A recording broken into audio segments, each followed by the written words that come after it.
How far would you go to save the only person who truly matters in your life? Would you be able to erase your own existence, take on another woman's name, and sign a document that could be your ruinous sentence? Imagine the scene. A vast room at the top of a luxurious skyscraper, with glass windows revealing a cold metropolis outside. But the real ice is inside that room. The silence is so thick, so suffocating, that it can almost be touched. In front of you, on an imposing dark mahogany desk, rests the thick stack of papers. It is no ordinary document. It is a contract marriage, an agreement of incalculable figures that dictates absurd rules and seals an unforgiving fate. Your hands tremble slightly as the golden pen hovers, hesitant, over the dotted line. Cold sweat runs down the back of your neck. Across the table, the piercing, ruthless eyes of one of the country's most powerful and feared men follow every movement. He is, quite literally, buying a wife, someone who meets the rigid requirements of his business dynasty and keeps up appearances in high society. The big problem: the woman he is absolutely certain is sitting there, the shallow heiress he secretly despises, is not you. It is exactly at this breaking point that our drama ignites, and the dangerous web of swapped identity becomes a path of no return. Have you ever been through this? That terrifying feeling of standing on the edge of an abyss, where desperation speaks much louder than reason, and you make a hasty decision that will turn your world upside down forever. Our daily routine rarely involves magnates and million-dollar deals, but the pain of having no way out and the blind sacrifice for those we love is a universal emotion that tears through anyone's chest. And it is exactly this raw emotion that pulses through our protagonist's veins at this very second. Stay with me until the end, because diving deep into this emotional story will make you question your own limits. Every clause of that document she is about to sign is a prison disguised as luxury. Sleep in the east wing of the house. Smiled perfectly for the flashes. Never, under any circumstances, fall in love.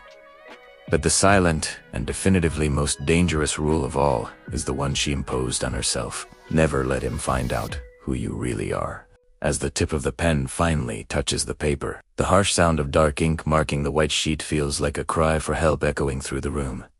She signs. Every letter of that fake name is a bitter goodbye to her true essence and the official beginning of a colossal lie. The impeccably suited man in front of her stands up, collects the signed contract, and offers an icy smile. He firmly believes he has bought the perfect submission and has everything under meticulous control. But what you are about to discover might surprise you, because what that man of ice doesn't know is that the trembling woman who just became his wife harbors a desperate secret, capable of imploding not just his empire, but the armored heart he swore never to surrender to anyone. The ink on the contract is still wet, but the real storm, the one born of misery and the urgency to survive, began long before this cold moment, on a dark night where the only choice was to steal a life or succumb to the crushing weight of an unjust fate. Stories like this, built on invisible sacrifices and impossible choices, stir the deepest parts of our souls. If this topic resonates with you, if the pain of giving up a part of yourself for someone you love echoes in your journey, leave a comment below about what touched you most. Reading your experiences and understanding perspectives truly brings this space to life. Your participation here is what makes this channel grow and reach more people with this kind of engaging content. When you leave your like and subscribe, you are not just supporting the hard work behind this video. You help us build empathy, spreading intense stories to those who need to feel they are not alone in their silent struggles. So, if this plot has already captured your attention and your heart, click the like button and subscribe right now to dive in headfirst with us. Because, returning to that cold room, we need to rewind time and understand the cruel reality that dragged our protagonist to the edge of that abyss. Before wearing designer clothes and pretending to be an untouchable heiress, her everyday life was made of pure desperation. Trapped in a reality where time was running out, and the life of the person she loved most was hanging by a thread so fragile that a single, unexpected gust of wind could shatter her entire universe into a million irreparable pieces. Let's step away for a moment from the dazzling, sterile lights of that millionaire's penthouse. Let's leave behind the scent of expensive cologne and the rustle of tailored suits, and walk directly into the suffocating reality of a cramped, dimly lit hospital room on the outskirts of the city. The rhythmic, agonizingly slow beep of the heart monitor is the only soundtrack of her days and her sleepless nights. In that narrow, uncomfortable bed lies her younger brother, the absolute center of her world, and the only family she has left. His skin is pale, almost translucent against the worn-out hospital sheets, and his small, fragile hand is lost inside her calloused, overworked fingers. When you look closely at her scuffed shoes, the faded fabric of her cheap coat, and the dark, heavy circles under her eyes, you don't see a villain. You don't see a gold digger or a master manipulator looking for an easy way to the top of high society. You see a warrior, utterly exhausted by a brutal battle she cannot possibly win with sheer hard work alone. The medical bills are piled high on the tiny, cracked kitchen counter of her damp, freezing apartment. It is a terrifying mountain of red ink, screaming final notices, eviction threats, and aggressively denied treatments. She works 3 agonizing jobs just to keep the lights on and buys basic medication. She cleans the polished marble floors that the wealthy elite walk upon without ever looking down to see her face. She serves hot, overpriced coffee to arrogant executives who don't even acknowledge her existence as a human being. And every single night, when the exhaustion settles deep into her bones, she sits at that small table and counts copper coins, praying to a silent sky for a miracle that the universe seems entirely too busy to deliver. The true impact of this kind of relentless poverty isn't just physical. It is profoundly psychological. It corrodes the spirit and forces a radical, agonizing shift in your mindset. When you are forced to watch the person you love most in the world slowly slip away simply because you do not possess the rectangular pieces of paper that society calls money, your morality begins to bend under the immense pressure. The rigid, black and white concepts of right and wrong, of absolute truth and deceitful lies, become dangerously blurred in the harsh face of primal survival. We often judge the heavy decisions of others from the warm comfort of our safe, predictable lives. But the behind the scenes of true, suffocating desperation is a dark place where personal dignity is an expensive luxury you can no longer afford to keep. She never wanted to steal a life. She just desperately wanted to save one. And this is the hidden truth that the cold, calculating billionaire from our opening scene, sitting in his ivory tower, could never even begin to comprehend. He sees the world exclusively in numbers, assets, and rigid contracts. She sees the world in the fading, shallow breaths of the little boy who still tries to smile at her, despite his excruciating pain. Now, I want to go even deeper into this subject, because understanding the precise anatomy of this desperation is absolutely crucial for the emotional journey we are embarking on together. The turning point arrives on a bleak Tuesday afternoon. The doctors call her into a sterile, windowless office and deliver that final, devastating ultimatum, telling her, with clinical detachment, that without an incredibly expensive, experimental surgery by the end of the month, her brother's heart will simply give out. In that exact second, something inside her chest breaks irrevocably. It's an invisible, silent fracture, a quiet shattering of the hopeful, naive girl she used to be. This is her moment of ultimate, painful transformation. The innocent, hardworking young woman who still believed in fairness and justice dies right there in that bleak hospital corridor, making way for a fiercely protective woman willing to burn down the entire world, and herself along with it, just to protect her blood. You see, the most profound revelations about who we truly are do not happen in our moments of glorious triumph. They happen in the darkest, most terrifying trenches of our suffering. Imagine the crushing, suffocating weight on her narrow shoulders as she walks out of that hospital building and steps out into the freezing, relentless rain. She knows with absolute, terrifying certainty that she has absolutely nothing left to sell, no one left in the world to ask for a loan, and no more tears left to cry. The heavy rain masks her weeping, blending with the bitter, metallic taste of complete helplessness. Every slow, heavy step she takes on the wet pavement is a step further away from the honest life she knew, and closer to a dangerous precipice she never asked to stand upon. This is not a calculated, malicious heist born out of greed or a desire for luxury. This is a blind leap of faith into a pitch-black abyss, driven by an agonizing, boundless, and unconditional love. When she briefly looks at her own reflection in the murky puddles on the street, she doesn't see a fraud or an imposter. She sees a sister who has failed, a desperate protector who is rapidly running out of time. It is in this precise, harrowing state of mind that the universe, in its twisted, cruel irony, decides to throw her a lifeline, but a lifeline entirely wrapped in razor-sharp barbed wire. A chance. Bizarre encounter.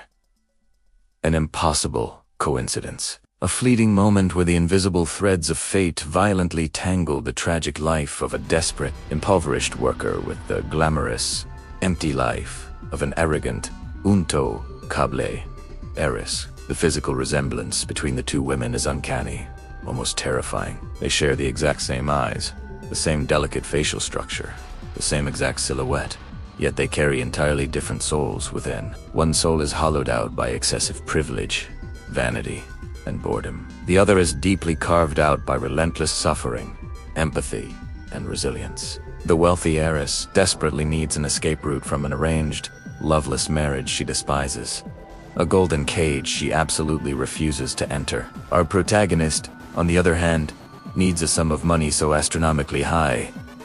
It sounds like a cruel fairy tale, just to pay for a surgery that will keep her brother's fragile heart beating for a few more years. The complex pieces of this incredibly dangerous chessboard are finally set, driven not by malice or ambition on her part, but by an unbearable, crushing necessity. When we truly understand the profound depth of her agony, the chronic sleep deprivation, the hunger she silently endures just to buy his painkillers, the heartbreaking way she shields him from their harsh reality with forced, trembling smiles and fabricated stories of a better tomorrow. When we truly grasped the magnificent magnitude of her love, we cannot help but forgive the monumental, dangerous lie she is about to tell. Without even realizing it, we become her silent, willing accomplices.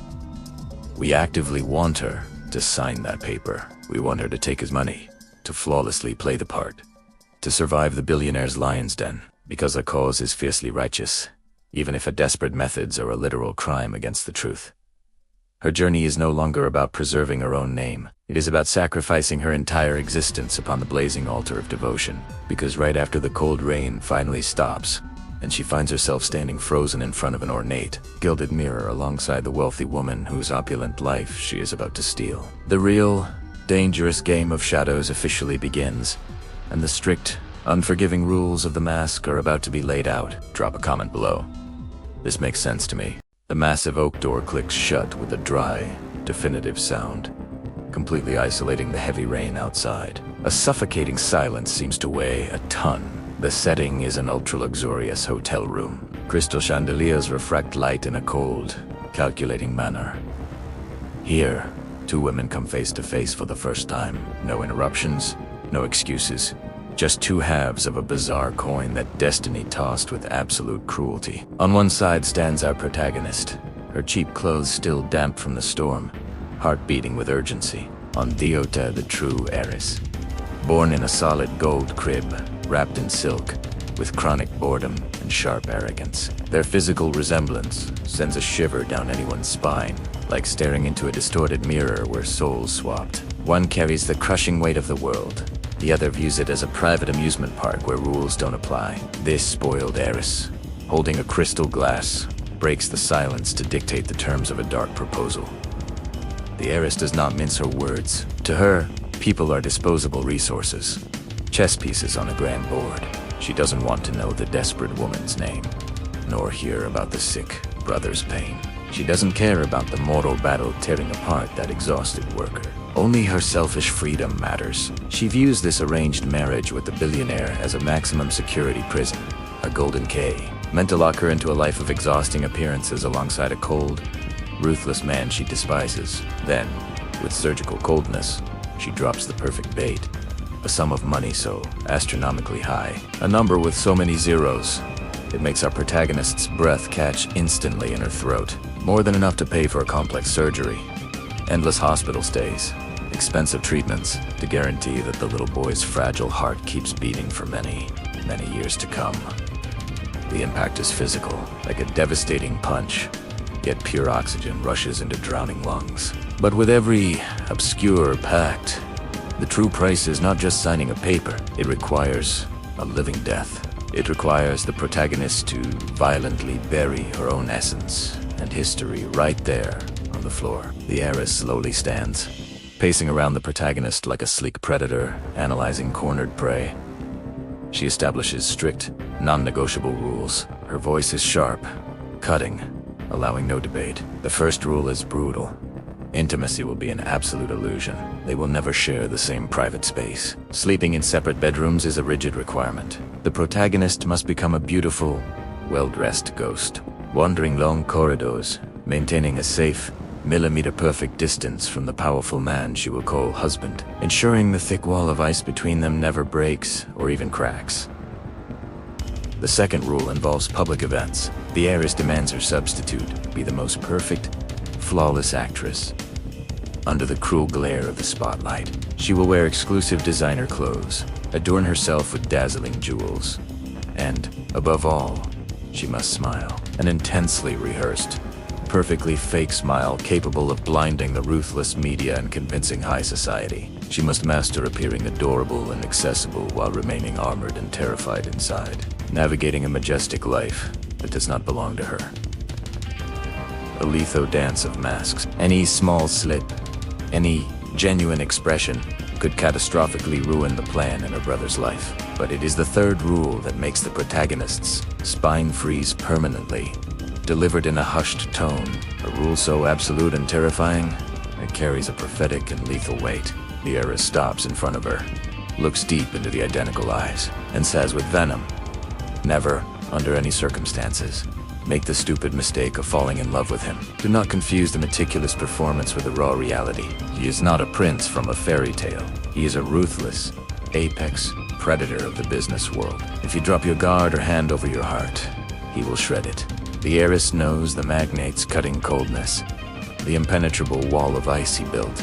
She warns that any childish attempt to seek emotional comfort will result in total ruin. The protagonist absorbs the crushing weight of every word, feeling the magnitude of decisions. She realizes she needs to wear not only silk dresses, but the innate arrogance and disdain of that heiress. She needs to violently anesthetize her deep empathy, suffocate her natural sweetness, and physically transform herself into a beautiful, unfeeling ice sculpture to survive the explosive minefield. What is truly at stake goes far beyond a clever change of clothes or forging a fake name. We are talking about a violent, painful, and silent internal transformation that will define a family's survival. For this colossal lie, woven with desperation, to stand before one of the most astute men in business, the protagonist needs to adopt a rigid mindset that makes her utterly impenetrable. She cannot afford the luxury of simply pretending. She needs to viscerally convince herself she is that person. Every step on those Persian rugs needs to overflow with sharp, undeniable confidence. Every haughty response to a fake husband needs to ring with the bored, superior tone of the heiress. The psychological abyss she must cross is unimaginably vast. Pain can be the most powerful fuel.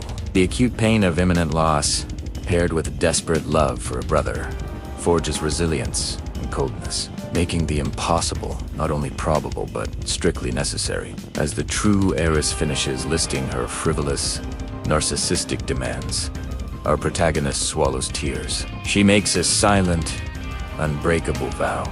She accepts the surreal deal, every cruel rule. She accepts the dirty money that will save her brother, and in exchange, locks her vibrant soul. What the original bride cannot perceive is that she handed over master keys to an impenetrable kingdom into the hands of someone who learned, the hard way, to survive the worst storms life can send. The arrogant heiress thinks she bought an empty marionette, a temporary actress, who will follow a schedule and disappear into anonymity when the contract expires. But the tortuous journey from that cold handshake will not be just a theatrical play. The freezing, gigantic walls of the ruthless billionaire's mansion are about to receive a sleeping volcano, awakened by necessity, cleverly disguised as a decorative ice statue. The great hidden truth is that both women underestimate the pieces of this life-sized chess game. The heiress underestimates the protagonist's terrifying capacity to endure pressure without breaking, and the protagonist, in her blind urgency, underestimates the magnetic danger of the lethal man. She will share the same rarefied air, silent candlelit dinners, and lonely nights when the heavy door of that hotel room opens again.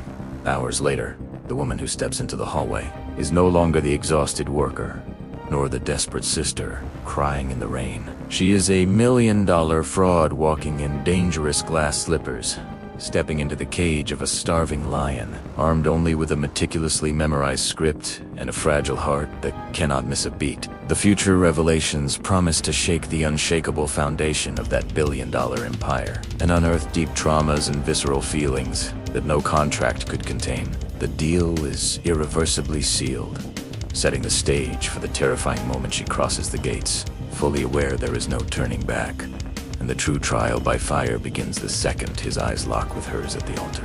The wedding dress weighs on her shoulders like a suit of lead armor. Every shimmering embroidery, every heavy layer of silk seems to carry the colossal lie she just signed. Photographer's camera flashes still burn against her exhausted retinas as the luxurious car glides relentlessly through immense wrought iron gates.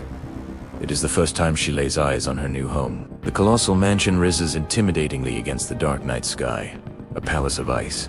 The king of this freezing palace sits next to her, staring fixedly out the tinted window, so perfectly distant they might be on separate continents. He hasn't spoken a word of comfort. His profile is razor sharp.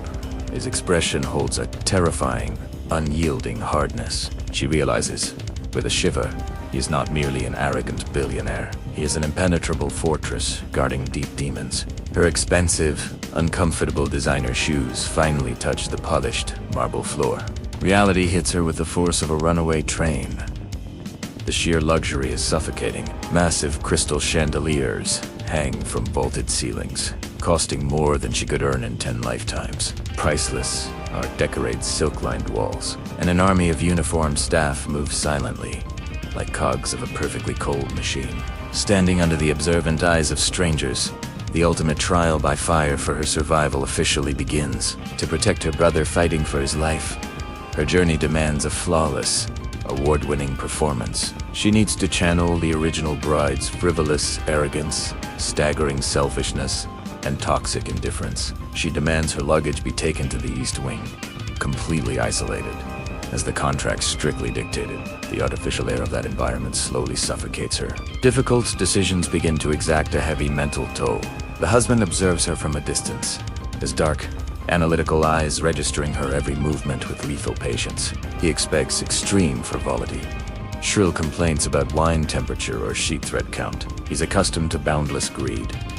He built a gigantic wall of cynicism. What he doesn't expect is the true, luminous, frightened essence, trembling beneath her mask. Human kindness, no matter how hard you try to suffocate it, has a dangerous tendency to leak out through cracks. The flaws in her meticulously planned performance begin to emerge silently in the subtle behind the scene. Instead of screaming at the housekeeper, a sweet, genuine please and thank you slip from her lips. This leaves the staff visibly confused and suspicious, accustomed to being treated as invisible objects. Instead of swiping black credit cards, she's caught staring out the window at the rain with profound melancholy, or furtively helping an elderly gardener pick up dropped tools under the unforgiving storm. The husband, astute and vigilant, does not let these glaring anomalies pass by unnoticed. He was trained by life to read invisible ink and spot liars. Every gentle attitude is a massive, flashing red warning light. He asks himself, why does the most selfish woman he's met carry the exhausted look of someone bearing the world's sorrows? This profound contradiction awakened something within him he swore never to feel again.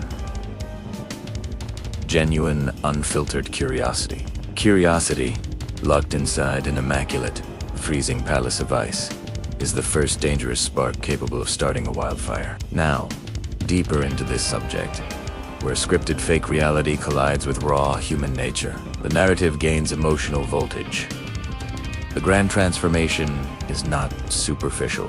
It's a fundamental shift in the core mindset of both characters. For our protagonist, every day is a terrifying blindfolded walk through an active minefield. She feels the crushing pressure to suffocate her empathy, to perform as someone who cares for no one but herself. Internally, she bleeds from the agony of worrying about her dying brother, the psychological impact of living a life not hers. Forcing smiles for cameras corrodes her fragile sanity. On the opposite side, the husband, a powerful man hardened by dark traumas, hides them from everyone. He locked himself away because life taught him feelings are fatal weaknesses. But intense daily coexistence with this new, captivating version of his wife slowly cracks his defensive walls. His old, cynical convictions begin to crumble. He observes her closely, hunting for mistakes, for the old mask of greed. But he continuously bumps into a painfully beautiful, magnetic mystery that completely defies his logic. The thick tension between them becomes palpable. An electric, living thing you could cut with a silver knife. It's not mutual hatred, but a different, intoxicating, dangerously explosive tension, born from long intense glances crossing in the dead of night within the vast, dark kitchen, or from a fleeting, furtive touch when their bodies inadvertently brush in cavernous hallways under pale moonlight. The terrible hidden truth she carries is a ruthless, ticking time bomb. Every beat of the clock draws them closer. Future revelations threaten to void the contract, destroy his guarded heart, and endanger her brother's life. The cruel paradox: the more she tries to act heartless, the more her intrinsic sweetness betrays her, revealing the immense heart of pure gold that beats loudly underneath the fake, cold diamonds. The massive blocks of ice sustaining their distant relationship are irrevocably melting, drop by agonizing drop. Neither knows how to swim in this strong, unpredictable current of emotions, repressed for too long. It's a delicate matter of time until the first major emotional slip happens, tearing away the disguise, exposing the frightened face behind the luxurious veil to the cold, harsh light of his deep suspicion. No matter how brilliant the performance, the raw truth possesses an overwhelming gravitational pull. It always, inevitably, drags all illusions and constructed lies straight down to the hard ground. The fragile illusion of absolute safety is, perhaps, the most dangerous trap anyone can fall into when living a lie of this astronomical magnitude. We spend so much time obsessively rehearsing the grand gestures: how to gracefully exit a limousine, how to correctly hold a vintage crystal champagne flute, how to deliver a devastatingly haughty look to the paparazzi that you completely forget about the tiny, deeply ingrained automatic reflexes that truly define who you are. The catastrophic slip-up never comes from a massive, dramatic failure. It always comes from the subtle, invisible razor's edge of everyday muscle memory. The setting for this terrifying near-disaster is a suffocatingly formal family dinner inside the mansion's cavernous dining room. The oppressive atmosphere is heavy with a scent of expensive truffles, old money, and unspoken judgments. Sitting at the far end of the impossibly long mahogany table is the husband's mother, a terrifying, sharp-eyed matriarch who built her reputation on destroying anyone who didn't meet her impossible standards of high society perfection. Every single second of this dinner is an agonizing test. Our protagonist is mentally exhausted, her jaw aching from maintaining a perfectly detached, bored smile, desperately trying to remember which of the 6 different silver forks she is supposed to use. She's so focused on surviving the matriarch's piercing, interrogating gaze that her carefully constructed defenses drop for just a fraction of a lethal second. And then, the unpredictable chaos of the real world violently interrupts the meticulously orchestrated ballet of wealth. A young, visibly nervous maid trembles while pouring a dark, heavy vintage red wine. The heavy crystal decanter slips from her gloved hands, crashing violently against the edge of the table before shattering into dozens of sharp pieces on the priceless, antique Persian rug. The dark red liquid splatters everywhere, looking terrifyingly like fresh blood against the pale silk fibers. In the labis, untouchable world of the true heiress, the appropriate reaction would be to instantly recoil in utter disgust, perhaps let out an annoyed gasp, complain about the ruined hem of her designer dress, and demand that the clumsy maid be fired on the spot. But our protagonist's mind goes entirely blank. Before her conscious brain can scream at her to stop, her body takes over, driven by years of exhausting, low-paying jobs where every spill meant a docked paycheck.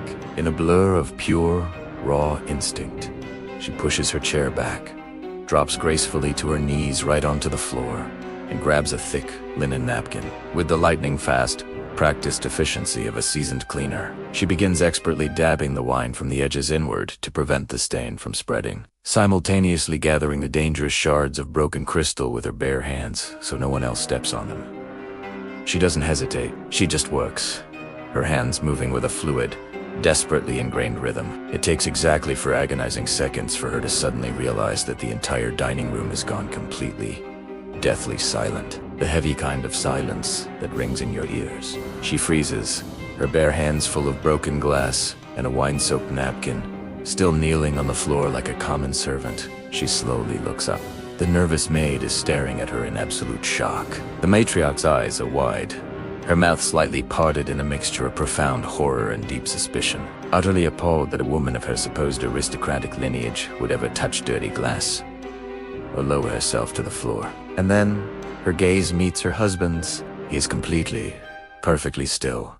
His dark, calculating eyes, narrowed into dangerous razor-sharp slits, piercing right through her fake diamonds and designer gown, straight into her terrified soul. The air in the room becomes instantly unbreathable. The dinner is abruptly and awkwardly concluded, but the true nightmare has only just begun. The husband doesn't yell. He doesn't make a scene in front of his mother. Instead, he coldly instructs his wife to follow him to his private study. The long walk down the dimly lit hallway feels exactly like a slow, agonizing march to the executioner's block. Once the heavy oak doors of the study click shut, isolating them in a suffocating bubble of tension, he finally turns to face her, moving with the slow, deliberate grace of a predator that has just cornered its bleeding prey. He steps uncomfortably close, invading her carefully maintained personal space, his voice a dangerously low, chilling whisper. "Since when?" he asks, his eyes intensely searching hers. "Does the most spoiled, Labaveros woman in the city know exactly how to extract a red wine stain from a 16th century silk rug without hesitating? And since when do you throw yourself to the floor to do the job of a maid?" Now, I want to go even deeper into this subject, because what we are witnessing right now is the explosive collision between a fabricated persona and the undeniable reality of muscle memory. This is the exact moment where the psychological stakes skyrocket to an unbearable level.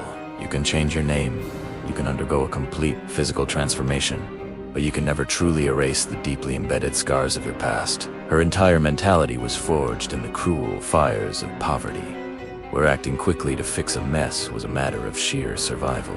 The desperate decisions she made to get into this mansion are now clashing violently with her own intrinsic nature. This fatal slip-up is a glaring spotlight, shining directly on the hidden truths she is so desperately trying to protect. The impact of a single, unthinking moment of genuine helpfulness threatens to completely unravel the complex web of lies that is keeping her brother alive. We often think of acting as a conscious effort, but the true behind the scenes of a deception this massive is that it requires a constant, exhausting war against your own autonomic nervous system. Every single second is a battle to suppress who you actually are. Her long, agonizing journey from a struggling, exhausted worker to a fake billionaire heiress has left her fundamentally fractured. And right now, standing in this freezing office, facing the intense scrutiny of a man who destroys liars for a living, the threat of catastrophic revelations has never been more immediate or terrifying. She is standing completely barefoot on the absolute edge of the razor, and one wrong word will send her plummeting into the abyss.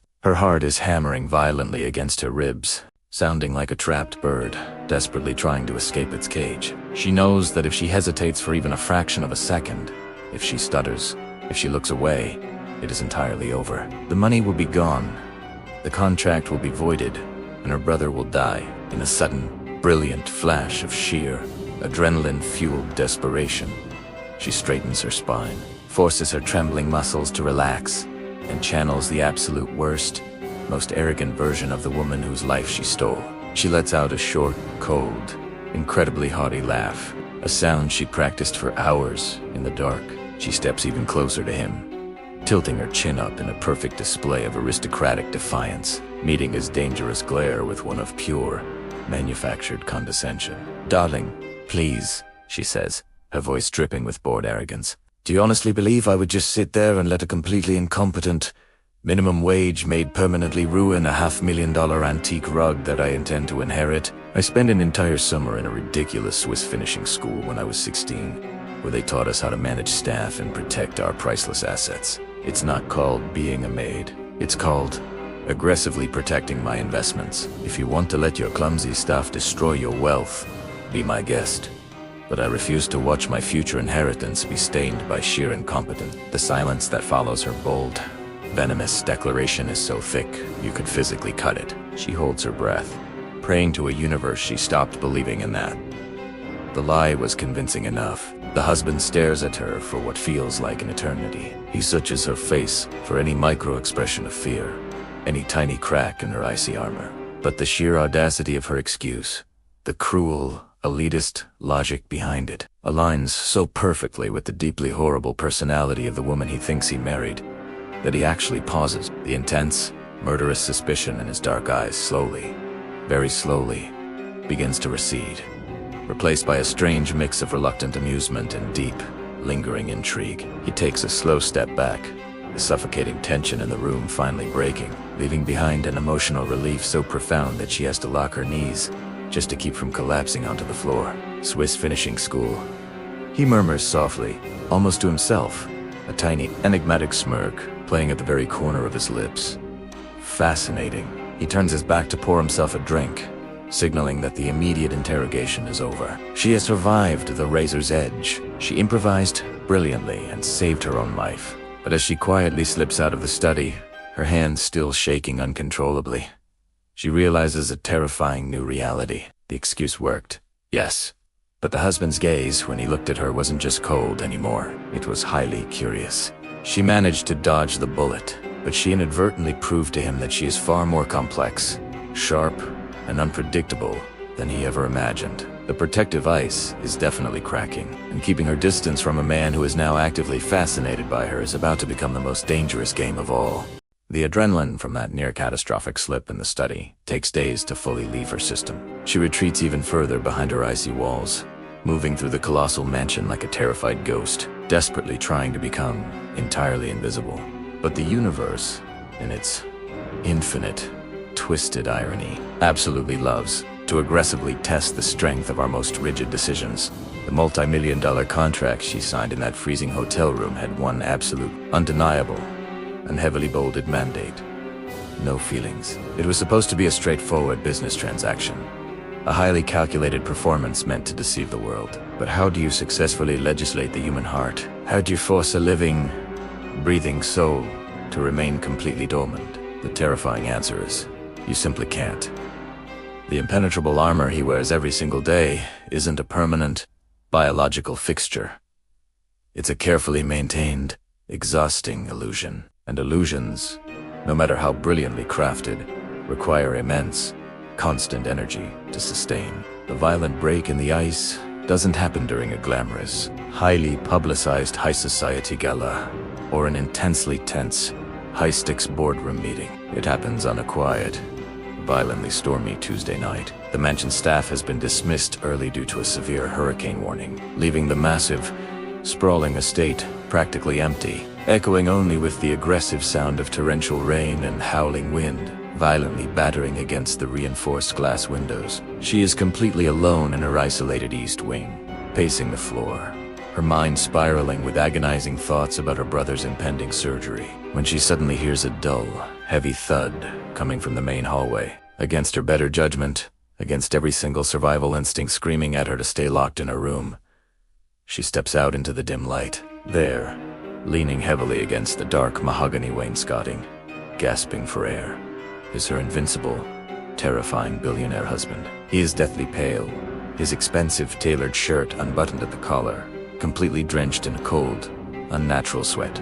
He is shivering violently, stripped of all his terrifying authority and commanding presence by a sudden, aggressive fever that has clearly hit him like a runaway freight train. In the highly entitled mindset of the original heiress, this would be nothing more than an annoying, gross inconvenience. She would probably step gracefully over his struggling body, call a private concierge doctor, and immediately retreat to her expensive silk sheets, profoundly disgusted by the pathetic display of human frailty. But our protagonist is absolutely not that woman.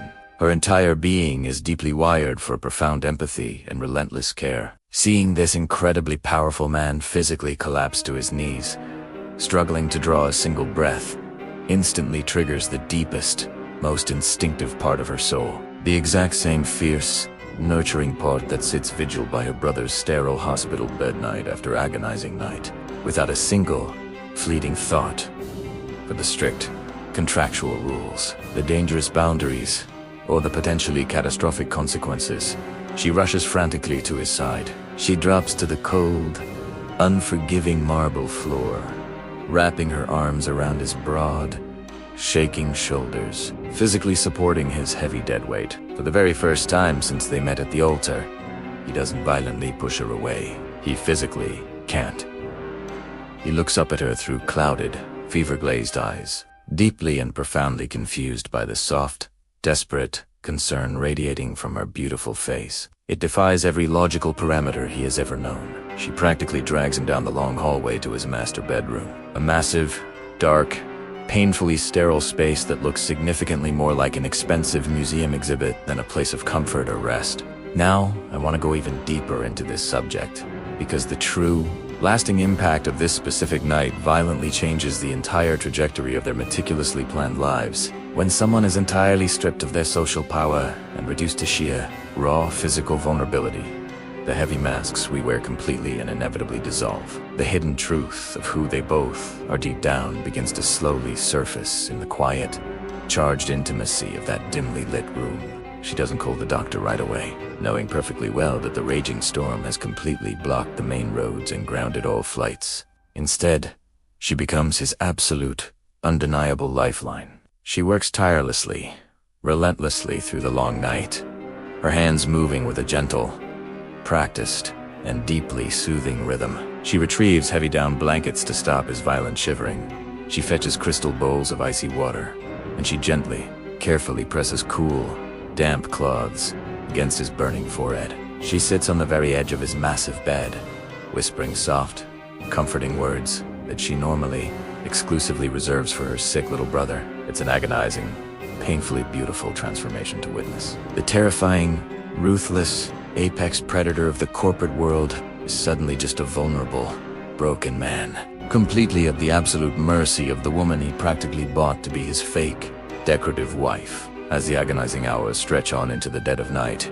the spiking fever causes his ironclad subconscious to slip, and he begins to murmur in his restless sleep. He doesn't mumble about complex business strategies or bark cold, calculated commands. Instead, he violently expels fractured, agonizing fragments of his own dark, deeply buried past. He whispers a name with profound sorrow. He physically flinches away from invisible, long-past blows. He unintentionally reveals the deep, unhealed, bleeding wounds that brutally forged his cynical, untouchable exterior. And as she sits there listening, completely frozen in the quiet shadows of his lavish room, the bitter anger and paralyzing terror she felt towards him begin to silently, completely evaporate. In their place, a profound, aching, and deeply dangerous understanding begins to bloom. They are both at their very core, just desperate survivors, heavily scarred by a cruel world that aggressively demanded they become ruthless monsters just to protect their incredibly fragile hearts. The exhausting journey they are actively on suddenly shifts from a terrifying hostage situation to a shared, unspoken, and fiercely protective alliance. She realizes, with a terrifying, electric jolt to her entire nervous system, that behind the scenes of his massive billions, his tailored suits, and his terrifying glare, he's just as profoundly lonely and entirely broken as she is. Towards the early, pale hours of the morning, the aggressive fever finally breaks,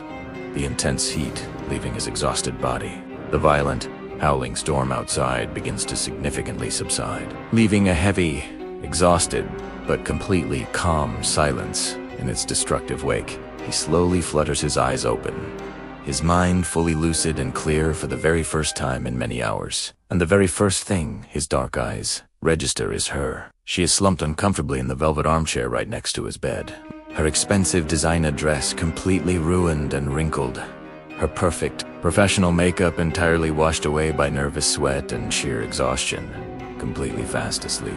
But it is absolutely not just her surprising presence that sends a shockwave through his system. It's the undeniable fact that her small, warm, calloused hand is tightly gripping his much larger one. And even more terrifying is the immediate, visceral realization that he is gripping hers right back, his fingers intertwined with hers, as if she were his only anchor to the earth. He doesn't dare let go. He simply lies there in the quiet semi-darkness, his breathing shallow, staring intently at her exhausted, beautiful, unmasked face. feeling a highly dangerous, completely unfamiliar warmth spreading rapidly and uncontrollably through the center of his chest. When she finally stirs, letting out a soft sigh, and slowly opens her tired eyes, their intense gazes instantly lock. There is absolutely no trace of the usual arrogance, no icy coldness, no calculated distance between them anymore. The thick, supposedly impenetrable wall of solid ice that safely separated their worlds has completely, utterly shattered into a million irreparable pieces. He slowly, deliberately lifts his free hand, his thumb gently, reverently brushing a stray lock of hair away from her cheek. It is a slow, agonizingly tender touch that sends a violent, electric shock straight to her very core.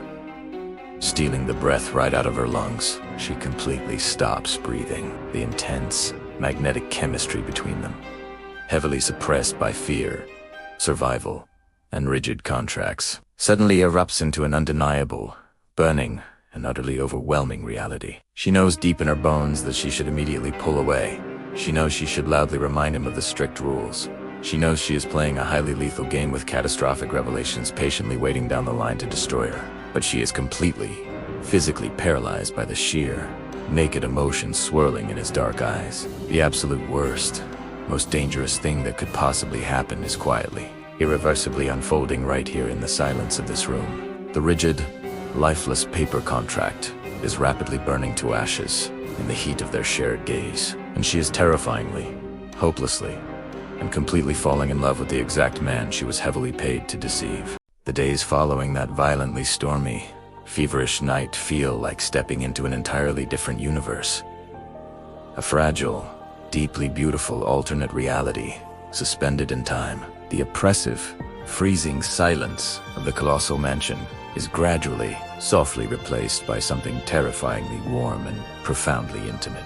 The strict, unyielding lines of their multi-million-dollar contract are entirely forgotten, casually tossed aside like meaningless scraps of paper. In the wake of the undeniable, magnetic pull between them, they still technically sleep in separate, cavernous bedrooms, but the heavy oak doors are no longer locked, and the long, empty corridors between them no longer feel like a treacherous no man's land. Instead, their mornings gently morph into a quiet, secret dance of shared, knowing glances over hot, dark coffee in the sunlit breakfast room. He begins to strategically cancel early morning executive board meetings, just to sit across from her. His dark, usually calculating eyes are now completely softened, tracing the gentle curves of her face as if she were a priceless work of art.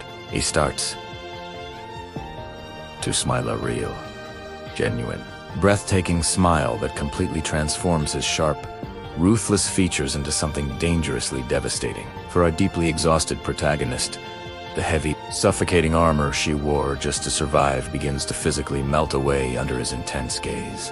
She allows herself to feel genuinely protected, completely seen, and profoundly cherished for the very first time in her difficult life. She begins to desperately believe that the universe might grant her a miraculous, happy ending, that the massive, dangerous lie that brought them together could somehow morph into the most absolute, undeniable truth of their lives. But the universe is rarely that kind, and a house of cards is always at the absolute mercy of the wind. The wind arrives in the form of a sleek, black limousine, pulling aggressively into the circular driveway on a golden Tuesday afternoon. The absolute worst-case scenario walks into the pristine marble foyer, her expensive designer heels clicking ominously against the stone. It is the original bride. The wealthy, deeply spoiled heiress has officially returned from her luxurious, secret European exile. She saw the paparazzi photos of the happy couple and realized the corporate monster she ran from was actually a passionate man. She realized that the lowly, desperate worker she had cynically hired to take the fall was currently living her perfect billionaire fairy tale. The heiress quickly corners our terrified protagonist in the grand, silent library, making sure the heavy oak doors are firmly shut. The physical resemblance between them is chilling, but the stark contrast in their auras is more violently apparent than ever. She doesn't just want her lucrative place back. She actively wants to completely erase the substitute from existence, entirely. She ruthlessly details her plan.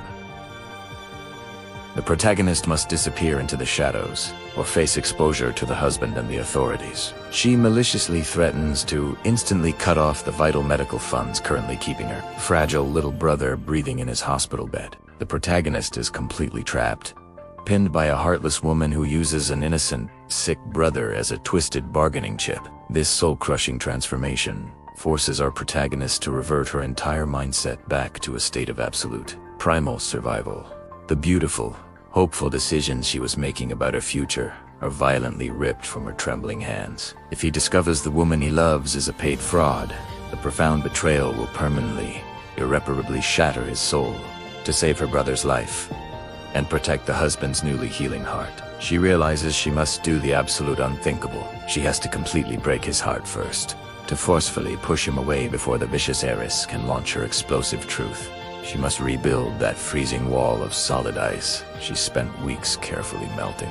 Imagine the sheer agony of looking into the tender eyes of the man you love and deliberately acting like you feel nothing. The husband is entirely blindsided, deeply confused, and profoundly hurt by her sudden, aggressive emotional withdrawal. He desperately tries to reach her, trying to find the warm woman who held him through his fever, but she stares back with dead eyes. The beautiful castle of cards they were building is violently trembling, the structural foundations giving way under the weight of the blackmail. She's walking the long, agonizing green mile towards her own emotional execution, counting down until the original bride takes her place. Every cold, calculated word she is forced to speak is a sharp piece of glass swallowed whole. Drop a comment below. This is so unfair. The suffocating weight of impending doom hangs over the magnificent ballroom like an invisible guillotine suspended by a single, fraying thread. For our protagonist, the opulent setting feels like a decorated execution chamber. Draped in borrowed diamonds, her soul is actively bleeding out. She has spent days trying to build freezing walls of ice to protect him from the catastrophic explosion she knows is coming. But true love possesses a terrifying resilience. The billionaire husband, once cynical and calculated, has been completely disarmed by her. He gently takes her hand and leads her away from the flashing cameras and prying eyes into the secluded private conservatory. Surrounded by the scent of night roses and the rhythmic sound of rain against the glass, the ornate doors click shut. His sharp features are softened by naked honesty. He reaches into his tuxedo, pulling out the original, heavily folded contract. He tells her he doesn't want this paper anymore. He's ready to burn it and offer her something real, built on absolute devotion. Before she can scream for him to stop, the glass doors violently swing open, crashing against the stone walls. Standing silhouetted in the doorway is the original bride. The true heiress has arrived, wearing a blood-red gown and a venomous smile. It is a fractured mirror. Two identical women, sharing the same eyes and delicate features. Standing in the same room, the husband freezes, his gaze darting frantically between them as the true heiress weaponizes the secret with toxic amusement. She mocks the protagonist's poverty, revealing the sick brother in the hospital and twisting familial love into a narrative of greed. Every word is a jagged knife. The protagonist watches the horrifying realization dawn on the handsome face of the man she loves. This man believed human interactions were transactional. To discover his love was a literal employee is the ultimate violation of trust. He realizes their beautiful journey. Quiet mornings. The feverish nights was just a meticulously scripted performance to extract capital. The husband doesn't scream. A terrifying, absolute stillness takes over. The loving light in his eyes is snuffed out by a freezing glacier. He looks at her with a cold, disgusted gaze of a man examining a treacherous insect he accidentally stepped on. With a deliberate, violent motion, he tears the expensive paper directly in half. Then again, and again, he lets the meaningless confetti of their ruined lives fall to the cold marble floor. He meets her weeping gaze one last time. Get out. Take whatever filthy money you managed to extort. Get out of my sight. You are entirely dead to me. He turns his back on her, refusing to listen to her frantic apologies, treating her as if she has already ceased to exist. She begins the long, lonely walk back to her brutal reality. Drop a comment below. My heart is completely broken. The heavy, ornate iron gates of the sprawling estate finally close behind her with a definitive, metallic clang. It sounds exactly like the final, brutal nail, being violently driven into the coffin of all her hopes and dreams. The freezing, relentless rain is still pouring from the pitch-black sky, soaking rapidly through the thin, worn-out fabric of her cheap, faded coat. She leaves the billionaire's magnificent fortress completely and utterly empty. She doesn't take a single cent of his vast, unimaginable fortune. She leaves behind every single piece of breathtaking, expensive jewelry securely locked in the velvet boxers. Most importantly, she entirely refuses the dirty extortion money the original heiress had viciously promised her. In a final, heartbreaking act of profound love and unwavering personal dignity, she made the agonizing choice to accept the absolute entirety of the blame. She chose to silently walk away into the unforgiving storm so that his fragile heart wouldn't be destroyed by the heiress's pure cruelty. Taking the money would have validated his worst fears that she was nothing more than just another greedy, calculating parasite trying to drain him. So, she actively chooses the deeply agonizing, lonely path of the silent sacrifice. Every single step she takes away from that grand mansion feels exactly like physically tearing her own beating heart straight out of her chest. The journey back to the bleak reality of her true life is a chaotic, suffocating blur of violent tears, freezing wind, and soul-crushing despair. She finally manages to push open the creaky, peeling door of her tiny, damp apartment on the forgotten outskirts of the city. The heavy, oppressive silence of extreme poverty greets her like an old, incredibly cruel friend. There are no sparkling crystal chandeliers here. There are no dark, intense eyes watching her with suppressed adoration. Only a towering stack of past-due medical bills sits on the kitchen counter. She realizes the paralyzing uncertainty of how she will keep her little brother alive now that her desperate gamble has failed. She collapses onto the thin, worn-out mattress on the cold floor, allowing the devastating waves of pure melancholy to wash over her. She cries with a violent, whole-body agony, but she doesn't cry for the sudden loss of the immense wealth. She weeps with an earth-shattering intensity for the beautiful, profound connection she miraculously found and then so violently lost. Her sacrifice was made in the dark, a silent testament to a love willing to destroy itself to keep him safe from the ugly truth. Meanwhile, miles away in the billion-dollar estate, a different kind of suffocating silence is settling in like a thick, toxic fog. The true, wealthy heiress is finally parading through the massive halls, her expensive designer heels clicking loudly against the pristine marble. Her sharp voice echoes as she barks demeaning orders at the terrified, visibly uncomfortable household staff. But the billionaire husband is completely absent from this return. He sits frozen in the leather chair of his dark, lavish study.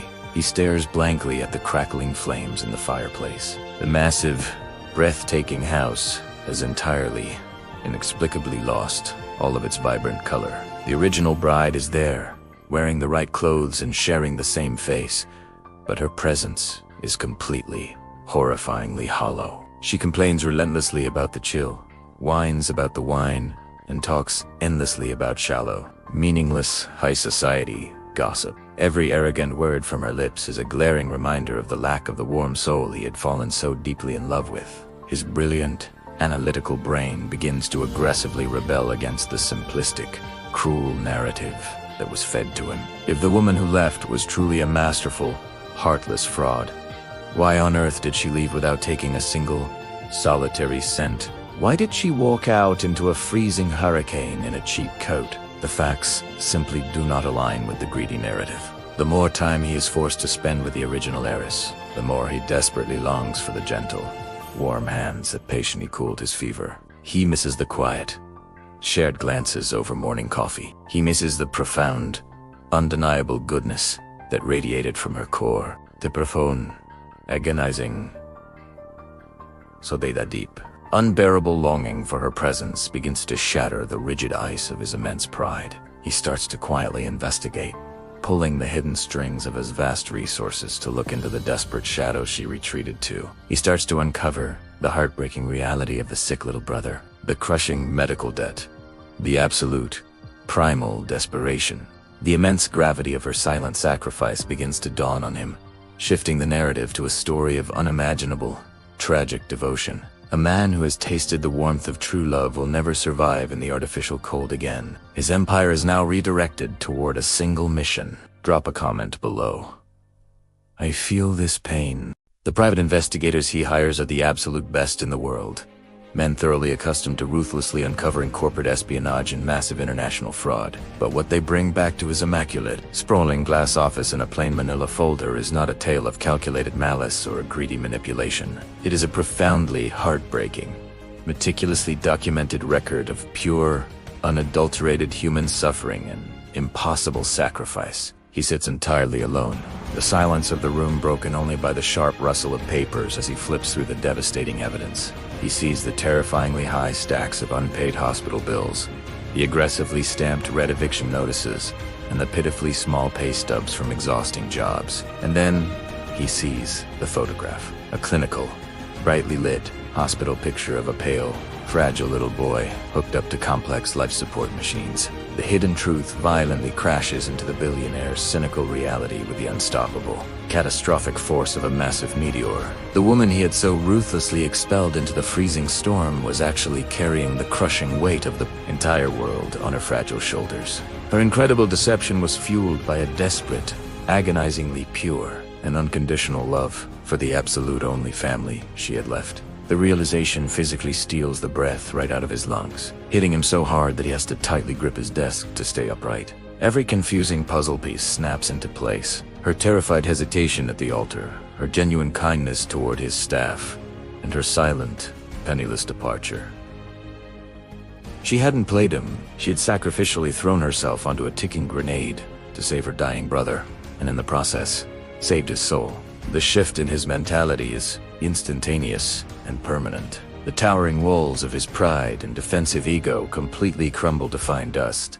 He violently throws the heavy oak doors of his office open, his sharp corporate persona replaced by the frantic energy of a terrified man. His decisions are absolute. He aggressively orchestrates the toxic heiress's permanent exile, utilizing his legal team to completely dismantle her malicious blackmail. The luxurious life he was supposed to accept feels suffocating and empty, without the genuine heart of the woman who taught him to feel again. His sole focus is locked on a tiny, dilapidated apartment building on the dangerous outskirts of the city. This is the most important trip of his life. When a person who aggressively hoarded power finally surrenders to the terrifying force of unconditional love, the shift is breathtaking to behold. He is no longer the cold predator of the corporate world. He is just a flawed, terrified man praying for a second chance he doesn't deserve. What if he is too late? What if the catastrophic damage he inflicted on her fragile heart is entirely irreversible? He taps softly, hesitant, his breath catching as the rusty hinges slowly creak open to reveal the dim light inside. She is standing there, tightly wrapped in an oversized, faded sweater, looking so incredibly small and broken that the sight tears a sob from his chest. Her eyes are red and swollen from days of lonely weeping. Seeing him standing there, drenched and breathless, temporarily paralyzes her. She instinctively takes a terrified step back, bracing for more pain, but he does not give her the chance to retreat. He drops heavily to his knees, right there, on the dirty, cold linoleum floor. The most powerful man in the city bows completely before her. The incredible revelations of his devotion pour from his lips in a frantic torrent of profound apologies and honest confessions. He tells her he knows everything in the hospital, the bills, the extortion, and the heartbreaking purity of her silent sacrifice. He gently grabs her small, calloused hands and presses them to his own wet, tear-stained face, begging for her forgiveness. He reaches into his soaked jacket pocket. The contract of lies that brought them together is nothing but worthless ashes. Now, instead, he pulls out a small velvet box. He opens it to reveal a breathtaking, flawless diamond ring, representing a profound, unbreakable vow. He offers her a completely new contract, one with no hidden terms or escape clauses, a lifelong partnership built on absolute honesty. He promises that her little brother will receive the best medical care in the world, and she will never face the darkness alone again. As she collapses into his strong arms, her sobs of relief echoing through the tiny hallway, the storm outside finally begins to clear. A sliver of warm moonlight shines through the broken window. This is the beautiful closing of an agonizing chapter. The true challenge of navigating this transition into a genuine, beautifully shared reality without any masks is just beginning. Drop a comment below. True love always wins. And watching these characters finally strip away their heavy, suffocating armor and bravely choose vulnerability over fear reminds us of something incredibly powerful about our own daily lives. If you've navigated this intense emotional roller coaster with me and made it all the way to this beautiful, cathartic resolution, drop a comment below saying, "I'm with you until the very end." Reading those words lets me know exactly who my true fellow storytellers are. If this journey sparked something genuine inside your chest today, just leave a gentle like on this video. It's a completely simple gesture, but it is the absolute heartbeat that keeps our shared space alive, deeply connected, and growing. Stories like this one aren't just for simple entertainment. They are powerful mirrors reflecting our own hidden truths, painful sacrifices, and silent battles. If you truly value this kind of deep, meaningful dive into the complex human soul, I'd love for you to subscribe to the channel so we can keep unraveling these profound, emotional narratives together week after week. But our journey doesn't have to stop right now. There's a video popping up on your screen right beside me that perfectly complements the intense emotions and deep themes we were just unpacked today. Just click right there, and let's continue this conversation together. I'll see you on the other side.